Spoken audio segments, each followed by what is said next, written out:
Welcome back to the webcast, All Sports, One Web. It is 2024. I hope you had a good holiday season. We got Jacob with us. We got the playoffs around the corner. Super excited for everything. Big coaching carousel moves starting to fall.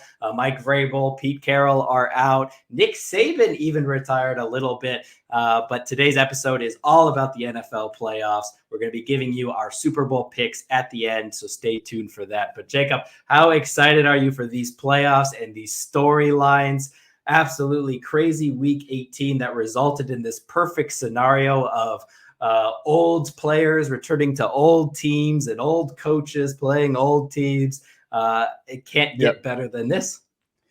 Yeah, super excited for this weekend of games. I love that there's an extra wild card game and the first seed matters more than it ever has.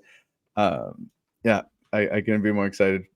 Yeah, only one team gets the bye, and here we go. We're diving in to our playoff picks. But before we get started, actually, I got a trivia question here for you, Jacob. It's a weird playoff. It's been a weird year where we've had so many different quarterbacks play, so many backups play. And it just seems like the old guard has kind of ushered out. And so the question I have for you is, which QB that played in the Super Bowl between 2000 and 2010 has the most playoff wins without winning a Super Bowl? The reason why I bring that up will be later when we get into our playoff picks. And so we're going to just go ahead and dive into those. But think about this question. This, along with our Super Bowl picks, will be at the end of the video. So stay tuned for those.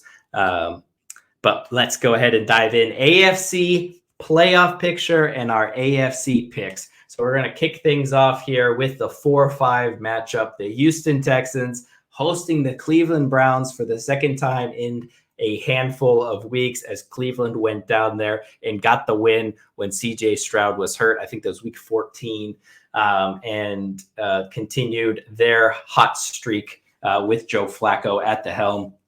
And there's a lot going into this game, right? You got CJ Stroud, rookie, phenom, going into it. First playoff game, being at home, winning that division thanks to the Tennessee Titans, the high of beating the Colts the way that they did. But I'm going to have to go Browns here. And I'm going to break this down for why I'm going with the Browns on this one. And it starts off with CJ Stroud. He has been magnificent this year, way ahead of what I thought going into the draft last year. I've said it many times here at the webcast. Yeah, a lot of people for sure on my same bandwagon that he just wasn't fully ready. You hear all the Ohio State guys and coaches saying his ability to read the game was top notch, and we can see that now. But was he ready to handle the pressure, the quickness of the game? I thought he needed a little bit more time to get to that level. He shut me right up and just throws for, a gazillion yards, 26 touchdowns and only 5 interceptions the whole year. Absolutely incredible, setting all of the rookie records that he did. Nico Collins came along as well, and their passing attack has been absolutely fantastic. The defense came in as well.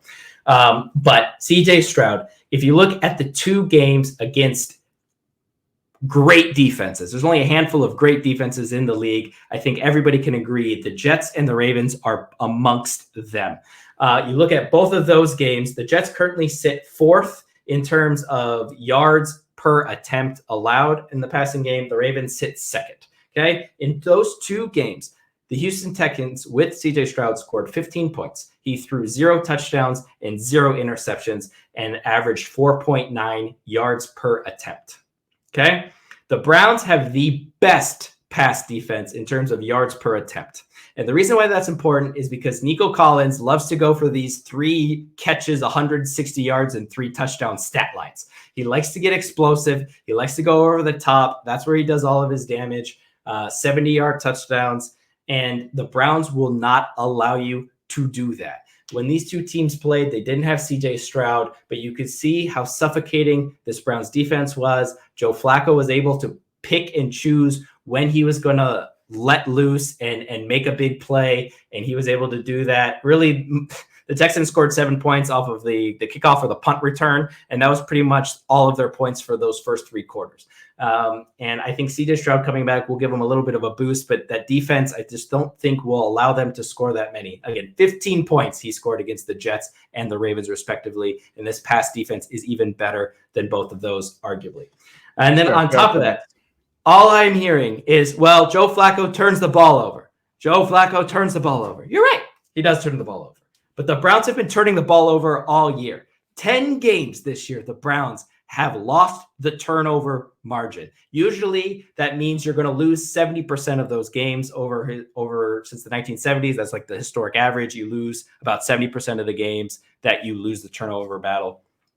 They won 50% of their games. They won half of their games in which they lost the turnover battle. And you're talking about some good teams that they're playing. They beat San Francisco, losing the playoff, the turnover battle. They beat the Rams, losing the turnover battle. You're talking about 2 playoff teams that they've beaten. And so I have to lean Browns here, despite everything, the storyline with CJ Stroud and the shit talking that Pat McAfee did on his radio show, bringing him in before the national championship game. You know, Michigan gets to win the national title in his own stadium, and they're just talking about how he's never going to win a playoff game right to his face. So I know he's going to be fired up. I know he's going to get ready to go, but I got to go Browns in Houston. In Houston, yeah. Yeah, so good points. I was actually going the opposite. I wanted Texans here. I think that not having CJ Stroud obviously was when they played a couple weeks ago, the Texans were a completely different team. They're missing some key people on the defensive line. I think Joe Flacco will struggle a lot more with the increased pass rush. He's getting older, as we know. The 5 kids really slowing him down. He's turned the ball over a bunch. Joe Flacco has 8 interceptions in just 5 starts this year. I think that in the playoffs, that's going to become a really tough point. You can't turn over the ball in the playoffs. You're playing, it's just a different level of intensity. You can't make mistakes like that. And Joe Flacco is probably warming into his spot more. He's got 5 starts now, so maybe the interceptions will slow down. He had that great run with the Ravens in 2012 where he threw 0 interceptions the entire playoffs in their Super Bowl win. So I wouldn't be surprised if he goes back into old Joe Cool mode. CJ Stroud over 4,000 yards. After starting the season with only 2 losses, he ended the season in games that he finished 9-4. I really think that this Texans team will play very well, and it could be close. You make a great point, though, and honestly, it was a good enough point to sway my vote. Even CJ Stroud has not performed against tough defenses. The Jets clobbered him, literally made him incapable of finishing the game in that 30-6 loss or whatever it was. I do think that Myles Garrett will have his way with this Houston offensive line, and I will concede that the Browns should take this even though they're away. Wow, there we go. Browns 2.5-point favorites. And I do stand corrected. They lost to the Rams. They did beat the Steelers, so it's still 2 playoff teams. So I stand by the fact that they can beat playoff teams while losing the turnover margin. The Rams was a 1-point game with 6 minutes left as well. Okay, that game could have gone either way. 2 costly turnovers by Joe Flacco. But I skipped those points because he's Joe Cool, and he can do whatever he wants. The Bills miraculously find themselves somehow in the 2 seed after starting off 6-6. And not only that, but they get a gift in terms of their first playoff round as they not only get the Steelers, they get the Steelers 2 weeks after the fans were calling for Mike Tomlin's head, but also the fact that they don't have TJ Watt and they're going to be in Buffalo for this game. Is there any reason that you can give me that the Steelers pull off this win? Just that Mike Tomlin is Mike Tomlin, but other than that, no, I don't see this going anyway. That TJ Watt with the MCL sprain is a huge loss. The only reason the Steelers are in this position is because of their defense. TJ Watt is the best player on their defense, arguably the best defensive player in the league. I really don't think that they have a chance. I don't think they had much of a chance even with TJ Watt. And TJ Watt, they're missing 19 sacks and an interception from him this year in this game. Josh Allen will be a little fired up, getting snubbed from that Pro Bowl selection. You have to kind of understand that with the 18 interceptions, I think the most in his career. He's still dealing with some interceptions issues, even though they're on this 5-game winning streak to end the year. He hasn't played well. I mean, they've been winning, but let's be honest. I mean, yes, he accounts for a lot of touchdowns, and he will still account for a lot of touchdowns. But overall, this is not the best Josh Allen that we've seen. Yeah. I think he has had kind of an under-the-radar year. I think when he's been good, he's been really good. But, yeah, he's made some very costly mistakes. They're missing – well, they might be missing Gabe Davis and Rasul Douglas. It looks like they're optimistic that they'll play, but they look pretty injured when they left the game the other day against the Dolphins. It's tough when you have to play that last game just because – and they pulled it off. It was worth it. They got the division title. But when some teams like the Rams, for example, are just sitting pretty in a locked wild card spot, they don't really care about it. They can rest their players. It's tough when you're the Bills and you've got a decent record enough to make the playoffs, but you need to play people and you lose them going into the playoffs. I still don't see this going any other way than a Buffalo victory.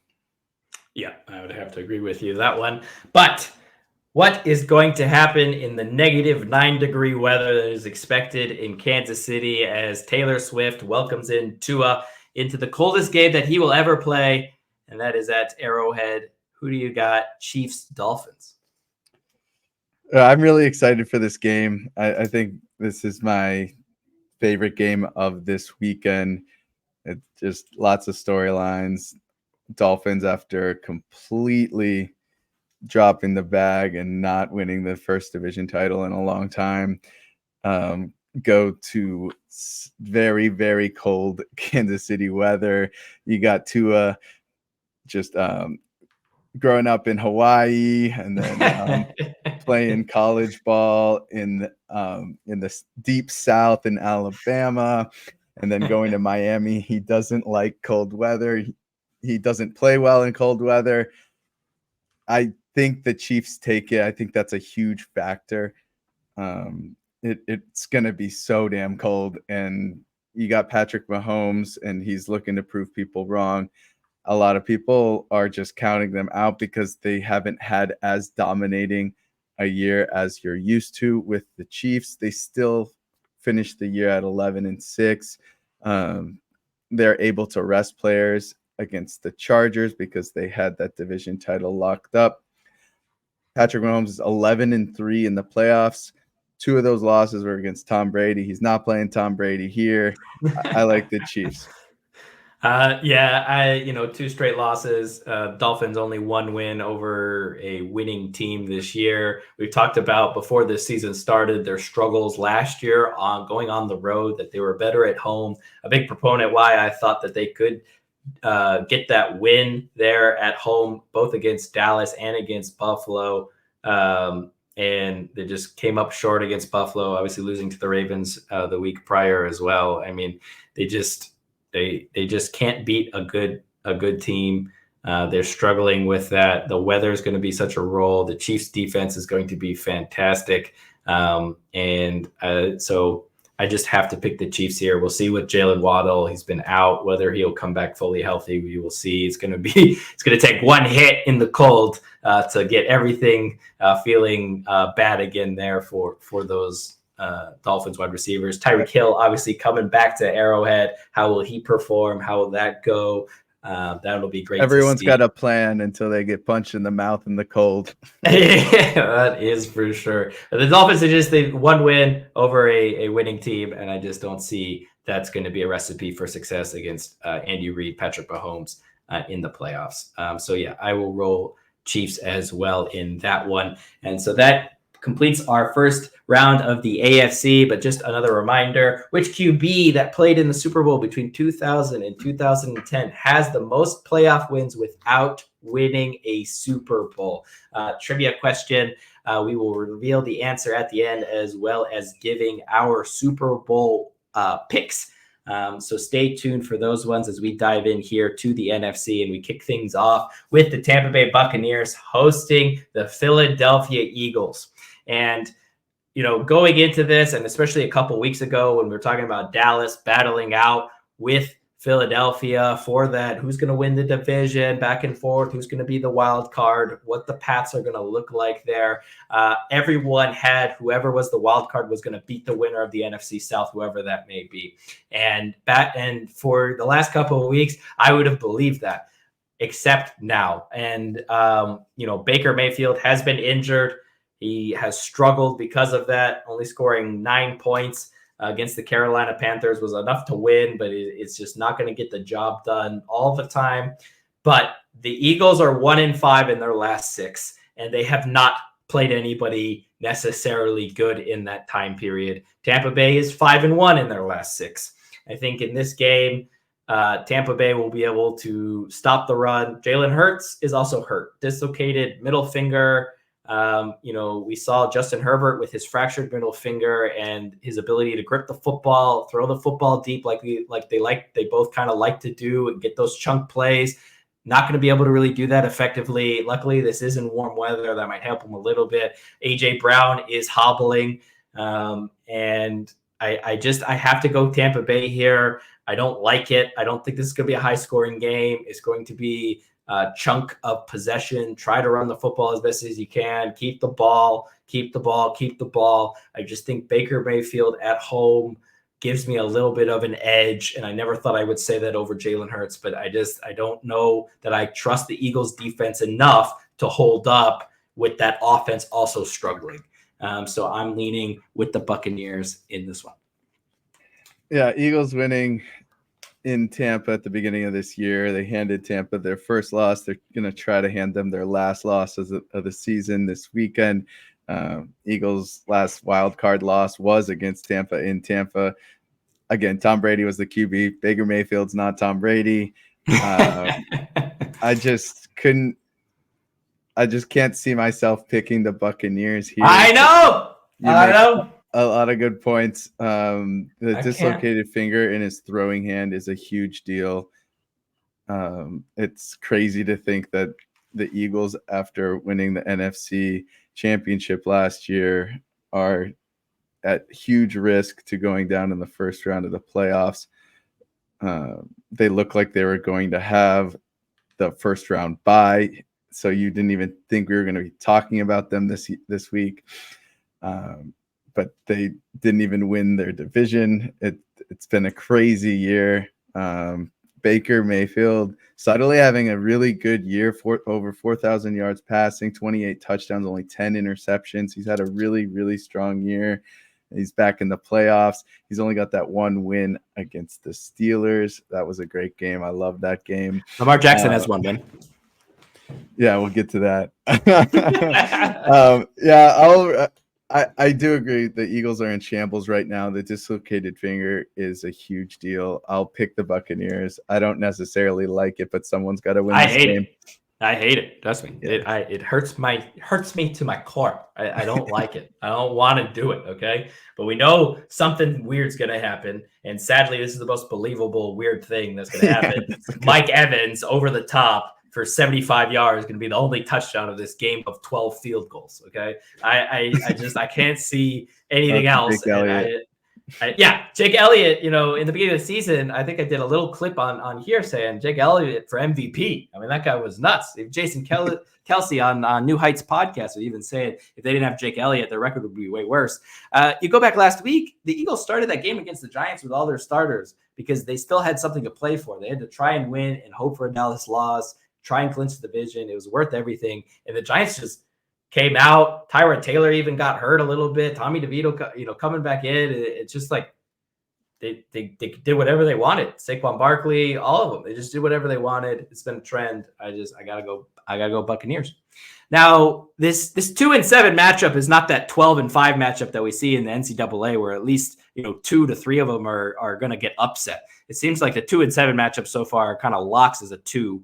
Mike McCarthy hosting the Green Bay Packers in Dallas in the playoffs. We know the Cowboys' woes in the playoffs over the last couple of years. But the Packers aren't San Francisco, and that's the team that bounces the Dallas Cowboys out of the playoffs every year. I think it's going to be the same this year. However, they get to play the Packers in the first round, so I got Cowboys win. Anything for Jordan Love? Yeah, Packers aren't San Francisco, and Packers aren't playing in Green Bay either. Cowboys, best home team in the whole NFL, the only undefeated home team in the NFL this season. I don't think anything happens but a Cowboys win. Wow. Yeah, that's crazy. I'm trying to think. Yeah. The Ravens kind of ruined that for some people, I guess. Cowboys get the win there. Matthew Stafford returning to Detroit. I tell you, the Detroit fan base is going crazy. They just got to watch Michigan take home a national championship. They get to watch a playoff game in Detroit for the first time in most people's lives. Very exciting times. Not only that, but they get to watch Matthew Stafford as well in an NFL game. It's a win-win-win for these Detroit Lions fans over this week. I will get into it a little bit later, but a big spot for the Lions. We've seen them perform in these big spots before. Opening game against the Kansas City Chiefs, a big surprise, but they kind of went in there and took that win from Kansas City. Last week, didn't really have much to play for, and they still played everybody. Ended up getting Sam Laporta hurt. We'll see if he's able to go or not in this one. I think it won't matter.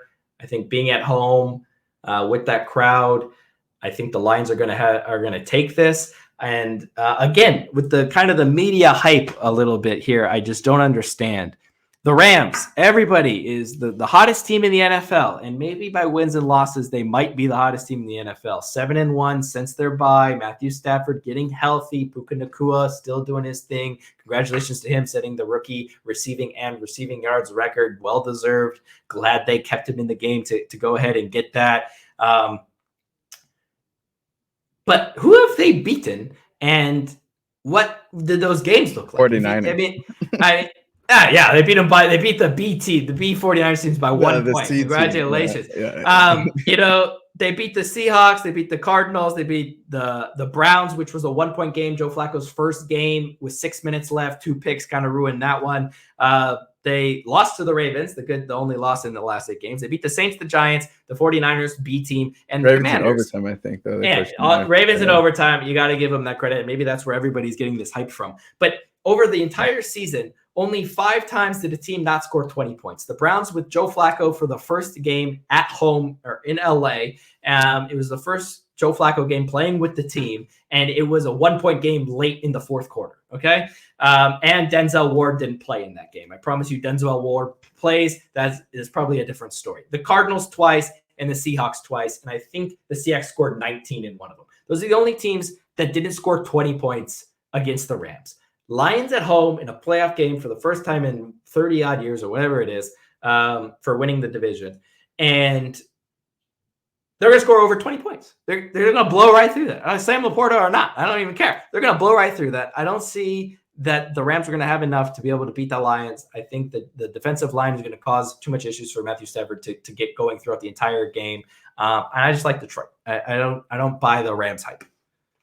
Yeah, this game, like you said, lots of media attention for obvious reasons. Stafford Goff Bowl, among other things. They've got a bunch of different people on both sides that have familiarity with the other side.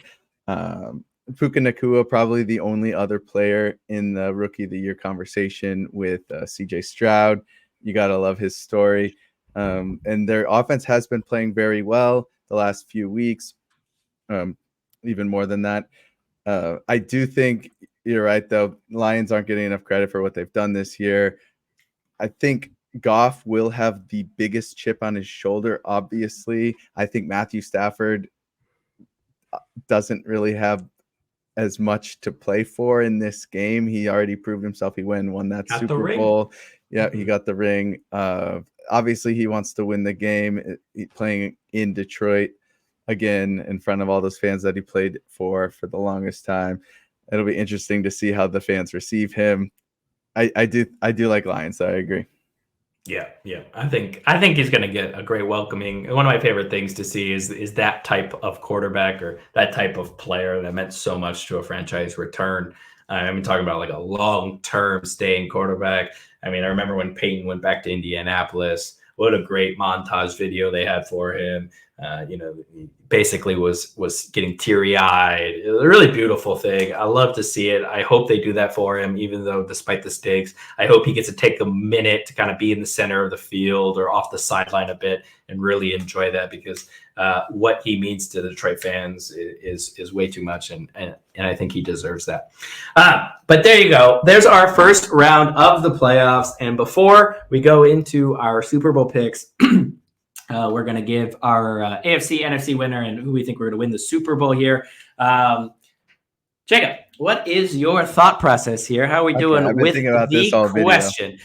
Which QB that played in a Super Bowl between 2000 and 2010 has the most playoff wins without winning a Super Bowl?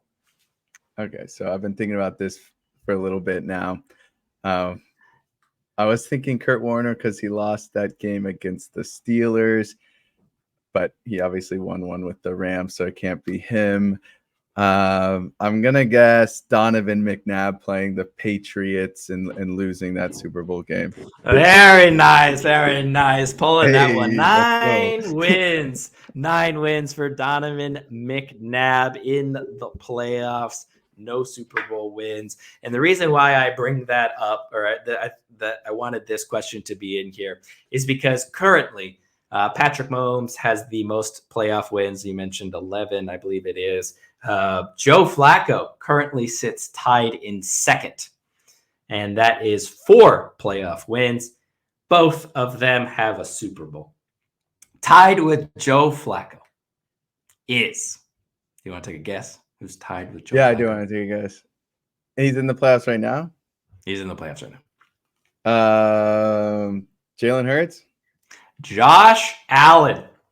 Okay. Josh Allen with 4 playoff wins sits in second. Jalen Hurts only has 3? I believe that is correct, yeah. From the graphic I saw, I believe that is correct. Because he made the Super Bowl, so obviously he has 3. But does he have any other wins? I don't know that he does. But yeah, Josh Allen, made the AFC Championship game, I believe, a couple years ago. So he got a couple there. But anyway, 4 playoff wins for him. So technically, we have him here to get his 5th playoff win. That's only 4 away from Donovan McNabb to tie the record, right?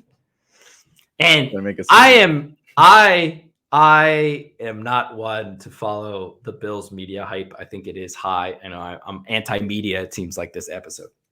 But I'm trying to play through this AFC. Yeah, I'm trying to play through this. Yeah, right. Goes on. I hate media. Be on every media show ever. I'm trying to play through this AFC picture, right? And I love the Ravens. We've seen what they've done. They've dismantled everybody. The AFC path goes through Baltimore. But I think the Browns are the worst, absolutely worst team the Ravens would ever want to play in the playoffs. They would rather play everyone in the NFC, than play the Browns. It'll be the 3rd time they're playing the Browns this season. Joe Flacco returning to M&T Bank Stadium.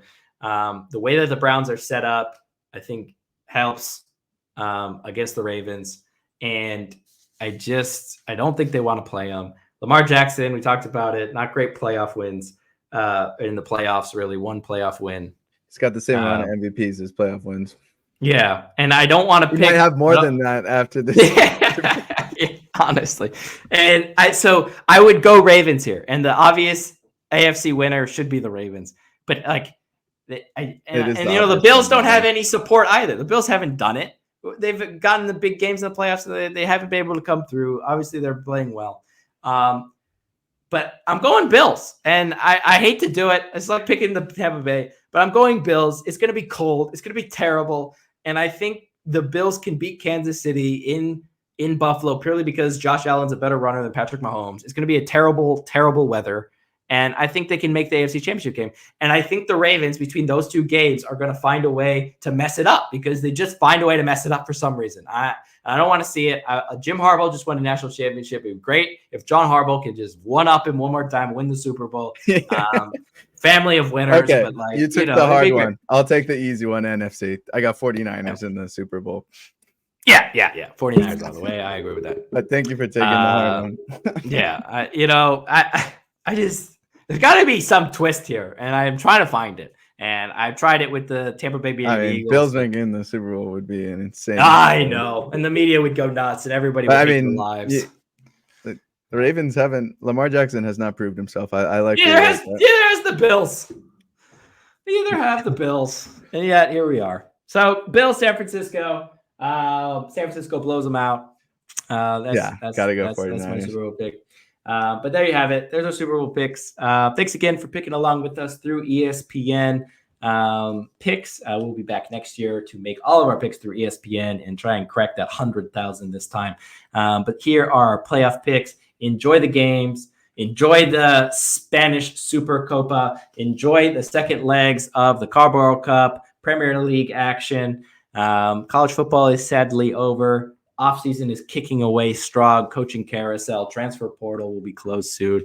But absolutely still a great week in sports as we kick off 2024. Hope you had a great holidays, and we will see you next time from all of us here at the webcast.